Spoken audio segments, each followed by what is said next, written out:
Do you have a Nucanoe Unlimited? Do you also have a Suzuki 2.5 horsepower and you're struggling to get maximum RPM range out of it? We do, and we're testing a solution today. Let's go.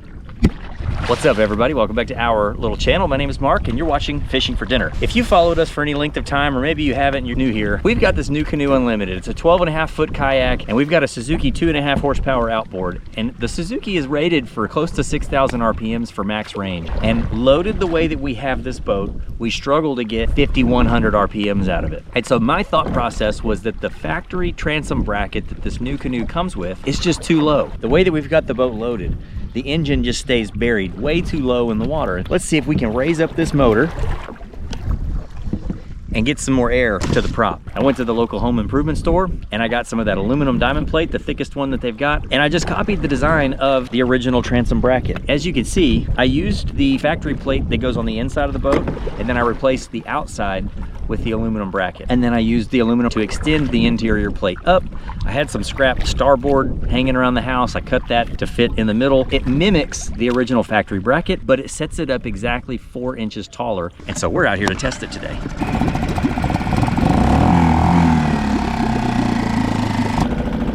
So here we are in reverse.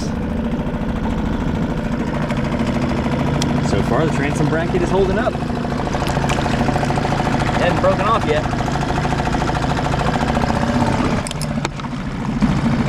Got it flipped around.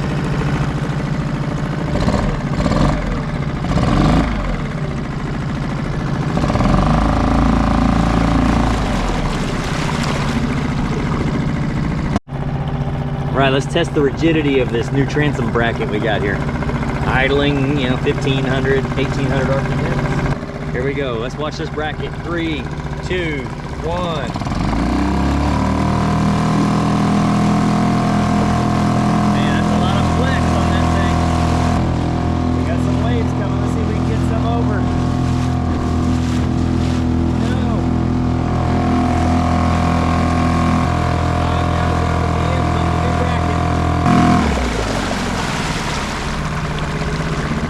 Okay, let's do another test of the transom bracket while I'm flipped around facing forward. So we got Carson facing forward. So if I'm close to 200 pounds, he's close to 100 pounds, you got 300 pounds in people, 30 pounds in a motor, probably 30 pounds in the cooler and drinks. So that's 360, maybe 40 pounds worth of gear between tackle bags, rods and reels, camera gear. I'm gonna say we're at or over 400 pounds. I can't get more than 5,100 RPMs on this motor with the original bracket. I fabbed up this bracket 4 inches taller to see if we can get the prop up closer to the surface. Maybe it can get in a little more air, not be quite so buried, and we can get some more speed out of this hog. Right now I'm getting 6.5 miles an hour, close to 7. I've touched 7 once or twice, but 6 to 6.5 is solid. Just like to see 6,000 RPMs. I know it's what it's rated for. So let's try it again.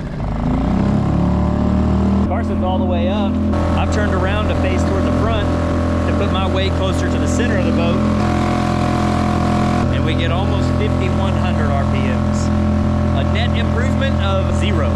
What do you guys think? Do you have any suggestions? You have any thoughts? There isn't exactly a high-end market for performance props on these things. So in theory, I'd say, hey, let's just change props, see if we can get it to spin a little faster, put a smaller prop on there. I don't know how many options there are for that. I do have one other thought, one other thing to try. All right, so even with a stage 1 weight reduction and putting my bow weight on the shore, with me all the way in the back of the boat, I saw no improvement. 5,050 RPMs on the deal. Once I put the tiller extension handle on and then I moved my seat forward, it balanced out the weight a little bit better, got the bow down, and at that point I gained 100 RPMs. So I was looking at 5,150. Outside of a prop modification, I don't see how I can get any more RPMs out of this engine. If you have any suggestions, please leave them down in the comments because I am all ears. So this transom bracket effectively raised the motor up 4 inches. It did what I wanted it to do in the sense that it raised the prop up in the water column. I don't know that it gave it a true 4 inches because it had a bit more flex to it. It didn't appear at any point that the bracket was gonna rip off or that the motor was too much. While it was effective in raising the motor up, it gave it a little bit more air. It didn't net us any more RPMs.